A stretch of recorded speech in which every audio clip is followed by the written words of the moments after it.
On this episode of Infowars News Blitz, Baltimore imposes a daytime curfew.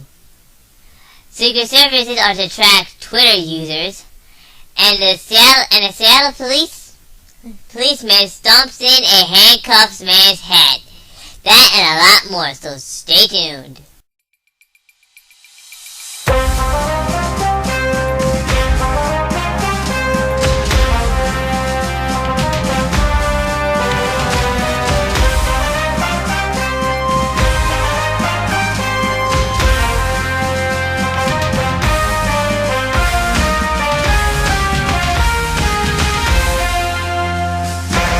Okay, folks, this is the first article of the day here, and it is a article that is written by Kirk Nemo.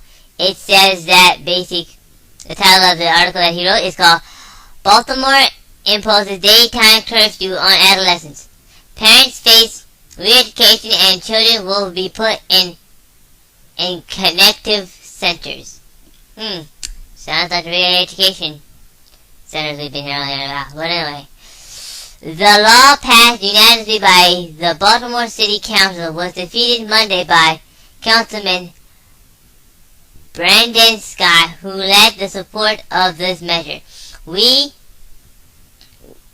did that because it's an old school common sense, said Scott. If we're going to ask people to be up and ready for school at 6:30, 7 o'clock in the morning, then should not be out at 11 p.m. at night. Parents will be fined $500 if their children violate the curfew. Families may avoid paying the penalty if they attend government counseling. Children caught violating the new law will be taken by police to a youth connection center. ABC News in Baltimore reports. Excuse me. What do these laws give the ability to officers to stop any young-looking person who is outside at a certain time and ask that what they are doing, ask for identification? It affects not only those who are explicitly covered by the curfew, but reaches older adolescents and young people as well. Sana Kerr, ACLU Maryland staff attorney, told NBC News. And basically, folks, and as I've already mentioned multiple times, I'm in Baltimore. Well, not Baltimore, I'm in Railtown. And this also has been covered by David Knight as well. I mean, I've heard him read it. I mean, this can easily be expanded to more suitable ages as well. And I'd say basically it's an illegal order. Not only that, it's a violation of the Fourth Amendment. I mean, you can't just show up there and say, "Hey, we want to make sure that you're not out at 11 o'clock," and basically do that. And I mean, really, seriously, that's just dumb. It's stupid. It's just a stupid law that completely, utterly passed, and basically, I mean, either it passed or it didn't, but either way, this is just stupid. This is just gearing up for something much, much bigger. Okay, this is the second article here. And this article was also covered by David Knight on the Infowars, on the Alex Jones show yesterday. The article is named Secret Service to track Twitter users in real time. Underneath, the federal agent will use tools to send notification to users. And it was written by Paul Joseph Watson. Great. And they've already stuck our nose in our privacy. Actually, anyway, do we have to deal with this now? The USSS is set to purchase software that could track Twitter users in real time, prompting concern that individuals could get faced with harassment over tweets deeming to be threatening and anti-government. Well, okay.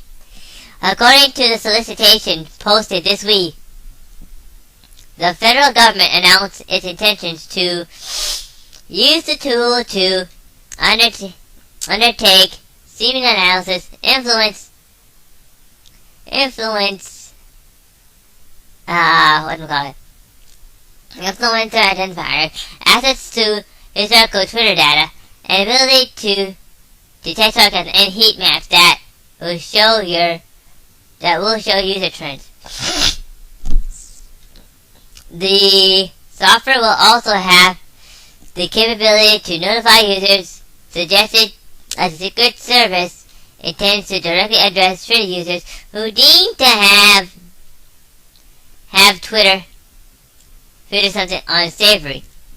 The article goes on to say the Department of Homeland Security has invested its efforts to keep track of what users are tweeting in order to monitor public sentiment and media narratives.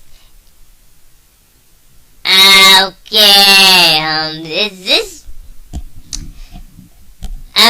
folks, I'm gonna be straight with you.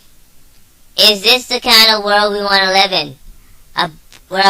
Where the sheep, meaning you guys, are basically being, watched and surveilled while the crooks get away with nothing?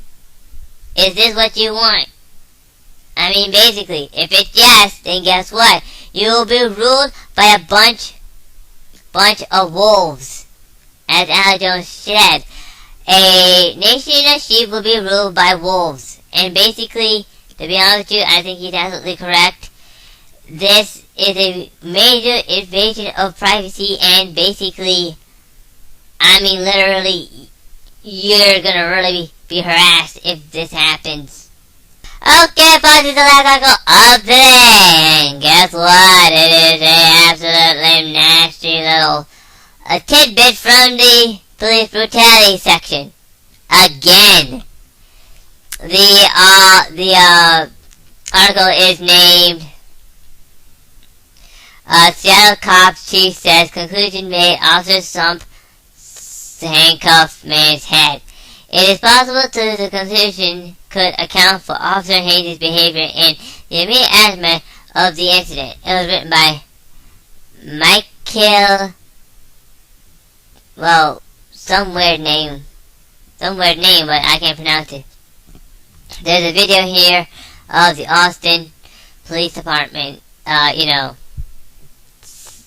if you want to watch, not the Austin, the chief of the Seattle Police Department stated that, clear evidence cops are above the law and this, that, and the other. But anyway, according to reports, Seattle Police Officer Garth Haynes, who was off duty and out of uniform at the time, began fighting several men who confronted him as he violently restrained a woman outside a bar. He was charged with fourth-degree assault for stomping a man's head after police arrived, but was later found innocent when he told jurors that he felt dazed during the incident.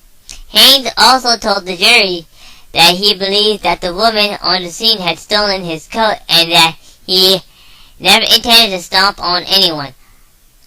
Although acquitted of assault in 2012, Haynes received a 10-day suspension from his department for excessive force, which was immediately applied by the Seattle Police Officers Guild.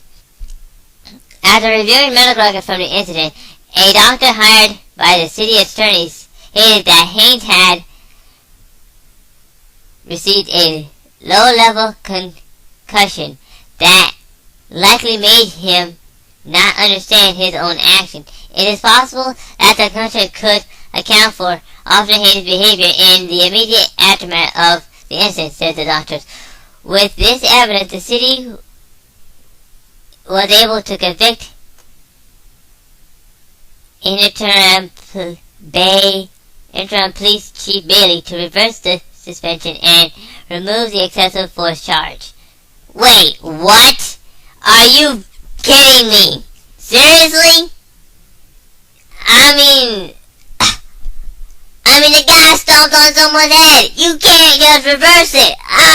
Literally, the cops are above the law. You might have to just, go crazy or something. This is wrong. Not to mention it was also attempted murder. So basically the guy just went to prison. But no, he's above the law and he can do whatever the hell he wants. Anyway, folks, this is all the articles I have for you today.